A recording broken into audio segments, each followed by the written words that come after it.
There is absolutely nothing I like about this shot, but we've gone for just something nice and simple because I will show you in a sec the absolute carnage that is my apartment right now. So I've wanted to get back into video for a number of years now. I've really wanted to, and as well as all of the usual excuses of why I have not done that. One of the reasons is because I live next to a construction site, which you can probably hear at the moment in the background. It is completely unavoidable. I live in an apartment in South Brisbane, which is such a great area. It's sort of surrounded by the quirkiness of West End and the tourism of South Bank, so the galleries and the restaurants, and it's such a great place to live. But it is very noisy at the moment. The symphony of progress, I call it, when it starts at 6:30 in the morning. So I have not been so into video, but this weekend I am moving. I am moving house and I am moving city. I am moving back to Toowoomba. This will actually be the 5th time that I have moved to Toowoomba. I don't know why. I don't know why I just keep going back for more. I mean, I do. It's a great, great city. But yes, my partner and I have bought a house in Toowoomba and we move this weekend, which is extremely exciting. But it does mean that I am currently surrounded by boxes and things that need to be put into boxes. And it's a mess. So this is obviously a time of year that we're already all about transitions, right? Like we're transitioning into the new year. Hopefully with lots of fresh energy and new ideas and great resolutions. But I feel kind of really stuck at the moment, to be honest. Summer should be really fun and about switching off, but I've really struggled with that this year. And I think, well, I know it's because I'm in this sort of liminal moment, because very soon I am moving house and I'm moving city into what will be a very big lifestyle change, but not just yet. And there's actually very little you can do about that when you've got this big change that's coming, because, for example, you know, I feel like I should be madly rushing around packing and there's a million things to do, but if you do that too early, I was just going to live around boxes for weeks, which would have really bothered me. I am already regretting having done my books so early. I miss having my books out all the time. I keep going to reach for certain cookbooks and they're all gone away for now. So I know that I struggle in these in-between moments. I've been like that since I was a little girl. I like to have a plan. I like to know what I'm doing. I like to be able to have constant forward momentum. I'm not very good at doing nothing. And this is kind of, I don't know, it feels like the year hasn't started yet. And I was writing about this in my Substack this week, of how I feel like I've kind of got the brake and the accelerator on, where I'm pausing and I'm waiting, but I've also got all of this energy and all of this inspiration that I really am just waiting to get there before I can do anything about it. But it's happening this weekend. There is an end in sight. I am really excited. One of the thoughts I've been having is that while I look forward to that momentum and that freshness of a new year, I'm not actually just trying to completely make over myself. You know, I'm okay. I am doing okay as a person without reaching, you know, 5,000 New Year resolutions. And I've been thinking about things that are absolute habits for me already. And you probably have these as well, where, for example, I don't need to set myself reading targets every year. I know lots of people have a certain number of books they want to read each year, and sometimes it's, you know, 100 plus, and sometimes it's one a month or 3 books this year or whatever it might be, and that people have to really work to get into a habit of reading. And I don't. Reading is already a habit that I don't even remember trying to have that habit. It's just something that I do. I read almost every day. And so it reminded me that even though there are things that I want to accomplish this year, I already have lots of great groundwork. I am still already a good person. I don't need resolutions to have achieved already. And so I guess I would encourage you to think about the things that you can already do very easily in your life, things that you already love to do, or things that just come really naturally to you or very easily to you. You know, I have friends who are amazing at every week they meal prep. They don't even need to think about it anymore, and so they eat well all week, and it's just something that they already do.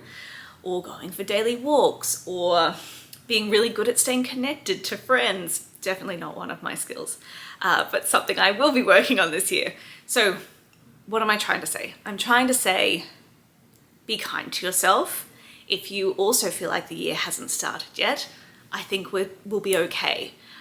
We don't need to get into this panic about running out of time in the second week or the third week of January, or even just January at all. Maybe we should all just decide the year starts in February.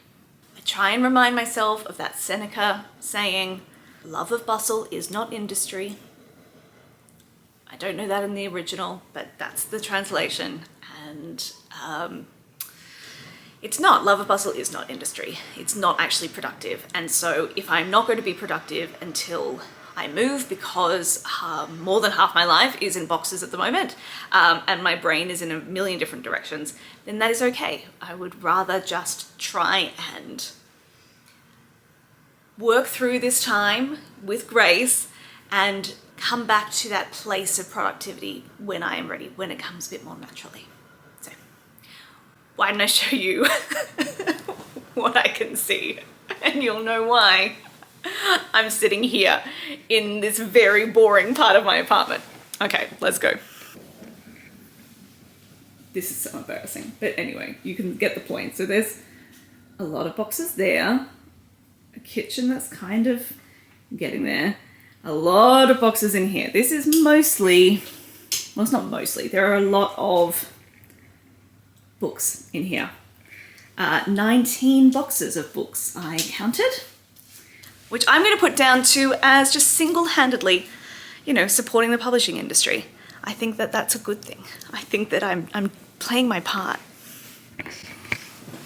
So anyway, it's all a bit crazy at the moment, but this weekend I will be able to show you the new house, and I am looking forward to doing more video this year and giving you a glimpse behind what I'm working on, and hopefully just having some great conversations with you in the comments. I really love this format, and I would really love to do more of it. So I will see you soon. Well, who's that posh tart who has natural light and a breeze in her office? It's me. I'm in the new house. It still is a disaster, obviously, but I am here. And I've had a busy few days, well, getting back to work, and in the evenings, as much as possible, setting things up around the house, which has been a lot of fun. There's nothing terribly structural that we want to do in this house, which was a big reason we bought it, but there's lots of cosmetic things. It is an old, probably 1940s Queenslander cottage that has had a modern extension put in maybe 4 years ago. Very not obvious from the back, but a beautiful sort of master suite with walk-in robe ensuite and a double garage. It's all very small, that makes it sound very grand, but it's perfect for us, and we are loving it so far. So today I have just been back at my desk, easing into this. It's easing into things, but there's a lot of our routine that hasn't dramatically changed. We work from home, both my partner and I, so there's not a massive change there. I'm not going somewhere different every single day. It's Wednesday today, so we've had just a few days of getting back into a bit of a work routine, gym routine, trying to get the dogs for a nice walk every day in an area that we're not familiar with yet. Oh, that breeze. That's so nice. It's so nice. Our office was in the second bedroom of our apartment, which was, it had no natural light basically and no airflow. It was not a particularly pleasant room to be in all day. I think it would be fine as a bedroom if you were just, you know, going out to work every day, but it was a lot to have that as the office. So this is very nice and novel with all this natural light and this beautiful breeze, which is hopefully not affecting the audio too much, but I guess we'll see. So let me get in better lighting and show you some of the house. So this is all my books, which will not all fit in here. These are still our Billy bookcases that we had that looked a lot more at home in the unit than they do here, but they will do for now. And they'll have this beautiful bay window with LED light here. And I've got some ideas of what's going to go there, but this room at the moment is really, I knew this was going to be a tricky room. It's got a thoroughfare. And these floorboards will get polished up eventually. And so you can't actually fit an awful lot of furniture in here, but that's okay. I will continue working on that. And then this room, which does not look like much at the moment, will be our guest atelier and also a bit of a content studio and craft room for me. And can we all just take a moment to appreciate my dad's, this is my dad's op shopping prowess. He is elite at op shopping. How beautiful is that? It reminds me of Vancouver.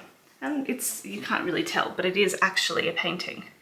So if anyone knows C.S. Kenny, shout out to C.S. Kenny. This is beautiful. A beautiful oil painting from an op shop. He's so good. So there's all sorts of details in here. We want to fit, gap these, probably repaint a few of the rooms of the older part of the house. And then this is my disaster of a dining table, but you can see that there's, it's coming together. It's coming together. My beautiful Ingrid Bowen painting here. I love this painting. A lovely linen cupboard. And then here is going to be a beautiful Art Nouveau console that my dad is currently restoring for me, which is going to look so beautiful. So that's where things are at already, coming together slowly but surely. And it's, this is the fun part. I'm trying not to rush it, even though I want everything done right this very second. Oh. So trying not to rush it, but it will be nice to have a few more pieces of the pie put into place, because we've gone from a 2-bedroom little apartment in the city to a 4-bedroom house, 4-bedroom including office. So we have very little furniture to, not that I want to fill the place, but it will be nice to have some more seating for when friends come over and to have our barbecue area set up and a few bits and pieces like that. So all very fun. So that's just a little sneak peek. And of course I will show you as we do projects around the house. I will keep you up to date with those. Okay, that might be too breezy. Just while we're chatting. So I used to do a series, well I still do a series on my Substack called Life Curriculum, and it's kind of each week a few things of reading, watching, listening, doing, making, that I think kind of just bring a little more something to the world, into your world. And it's not really, I guess it's reviews and recommendations, but I like to think it has a bit more heart than that. It's kind of a, how do you use your everyday to elevate your life? How do you make your everyday more beautiful, more special, more intentional? And so now that I am back doing video, I thought I would transfer Life Curriculum to video and do it here, which will hopefully also give me a bit more scope to talk about why and how I am doing the things that I do. So the first thing I will talk about today, I don't have the physical book. My copy has gone missing. I think I lent it to somebody and they didn't return it, which is understandable because it is excellent, is Provence 1970. So this is such a great summer read. It is set in the summer of 1970 in Provence, when kind of the who's who of American food culture were all in the south of France at the same time. So think MFK Fisher, Julia Child, Richard Olney, James Beard, Judith Jones, Simone Beck. They were all there at the same time. And if you are a foodie, you will probably recognize a number of those names, if not all of them. So the book chronicles how, why, kind of the circumstances of when French food culture started to emerge within American culture.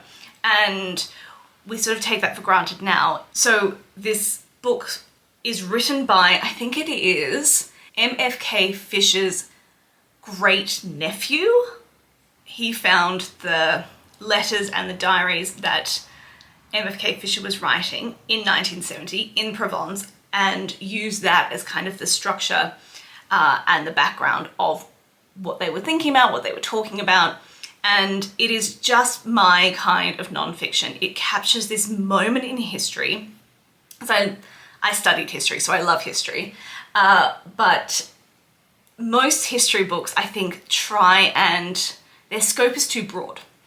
And I think that most people are not interested in the broadness of history. They are interested in moments in time.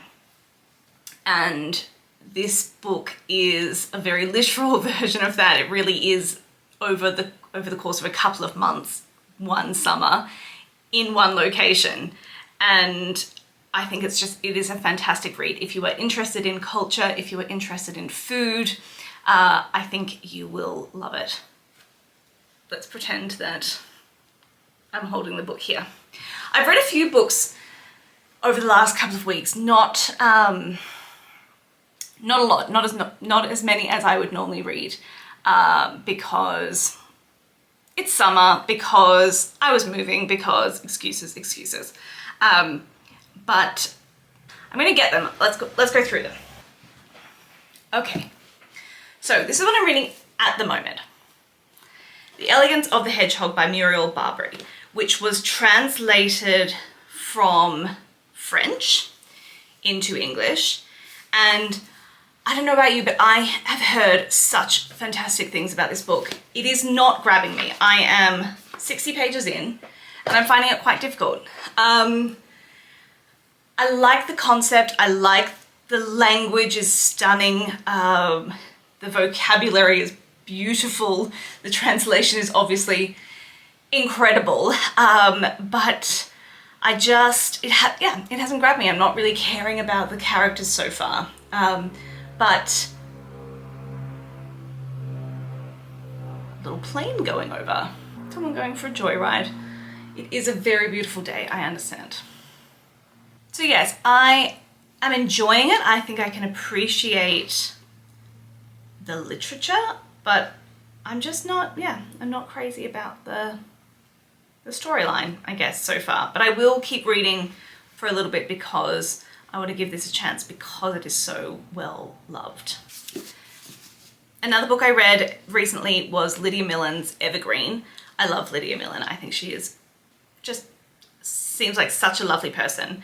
And I can imagine that if you picked this book up in the middle of a UK winter, which is when it starts and kind of what it's supposed to do, it would be a beautiful salve, a beautiful balm, a beautiful perspective shift, really, to what it feels like to be in the midst of a UK winter, which can be absolutely brutal.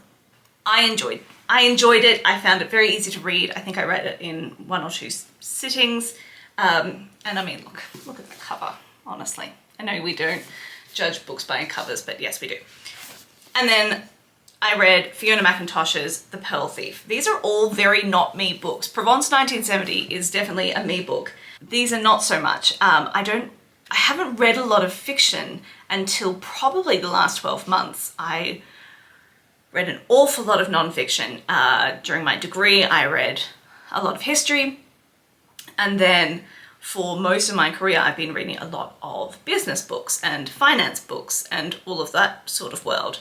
But I love to read basically anything. So I've been trying to read more fiction, and I saw Fiona McIntosh at the Brisbane Writers' Festival last year, and I hadn't heard of her, which is possibly crazy because she is a multi-million dollar seller, and prolific. She writes, I think, she puts out a book every year, and I think she has sort of 3 on the go at any one time.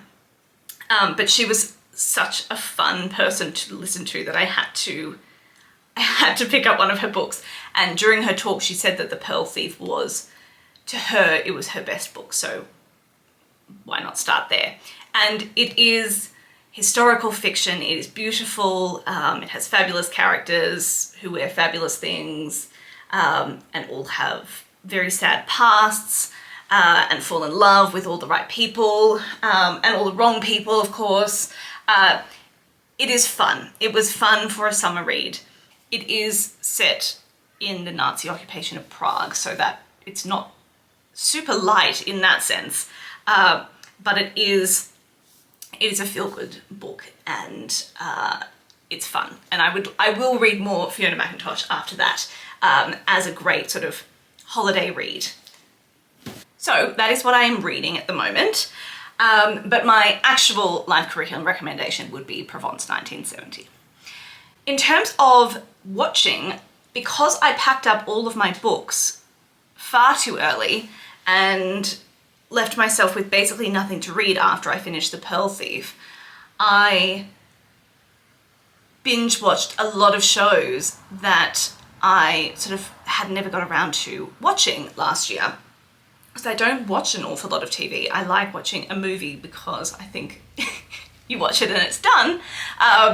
You don't have to commit 10 hours of your life to something, but I committed lots and lots of hours of my life to watching TV over the Christmas, Twixmas break. So the one that I would recommend is The Residents. It was very fun. So if you're not familiar, it is a Shondaland production, and it is a kind of murder mystery comedy. If you like that 1940s screwball vibe, I think you will find this very funny. I certainly did. You could sort of imagine it in black and white with Cary Grant as one of the hapless politicians who sort of can't get his act together, and a fantastic female lead. But those roles didn't exist so much in the 40s, so I'm glad that they exist in 2025. I was sad to see that this show was actually cancelled after 1 season, so they must have assumed that they were going to do more. It totally works as a standalone season, but I definitely would have more time in my life for, I think her name was Cordelia Cupp, or Krupp. I think Cupp, Cordelia Cupp. Cordelia Cupp is played by Uzo Aduba. And she is absolutely fantastic, and I would watch many more seasons of her crazy bird-watching detective antics. It's set in the White House, and someone dies, and it's set during a state dinner with the Australians. So there's all of these crazy Australians in it, including Kylie Minogue, who is very funny, and Hugh Jackman, who is never actually seen on camera. So obviously not played by Hugh Jackman, but there's all these people pretending that things are happening with Hugh Jackman with a very funny Australian accent. And it's just fun. It's a really fun watch. So if you were looking for something light and silly, I would recommend The Residents, which is on Netflix. And finally, something beautiful and summery to do is I highly recommend booking yourself in for a long, leisurely lunch somewhere really fabulous. So this New Year's Eve, I decided I wanted a quiet night on New Year's Eve. And then my partner and I went for a beautiful long lazy lunch at Otto in South Bank in Brisbane, which was spectacular. It had rained for days either side, but on New Year's Day, it was just, the weather was just stunning. And we had an amazing meal. We'd only ever had drinks and kind of snacks at Otto before, but we could tell even just from the snacks that it was very good food. So we went there and it was fantastic. So I highly recommend booking yourself in for a lunch. It doesn't have to be quite so bougie or such a special date or anything. I would just say just book it in. Just go and have lunch with a friend with no end time and buy a bottle of wine and really enjoy yourself. I highly, highly recommend. It was actually one of the few times I have had coffee in the afternoon, because by the end of our feast and our bottle of, what did we have? So we enjoyed a beautiful bottle of Felton Road's Block 6 Chardonnay, which was perfect. And by the end of that and all of that food, and probably I guess all of that sun, and it was hot, I remember, because we walked there. So we arrived very warm and had a spritz. Okay, so we had a spritz, then a bottle of wine. Anyway, after that, I was very tired, and so it was one of the only times I actually have had coffee in the afternoon, which was perfect. It perked me right back up. It was great. So my recommendation of something to do is to take yourself for a long leisurely lunch somewhere and buy a bottle of wine. None of this by the glass stuff. I know I literally work in the industry of buy the glass wine, but get a bottle. And that's it. I'm going to keep this week's life curriculum a little bit short. Well, it wasn't short, but it was only 3 points. And I will get into the swing of things with a bit more of a setup and a bit less crap behind me. But it is very nice to be in the new house. I feel like the year is now starting. It is now actually 2026. So I hope you have been having a beautiful couple of weeks of January so far, and I will see you next week.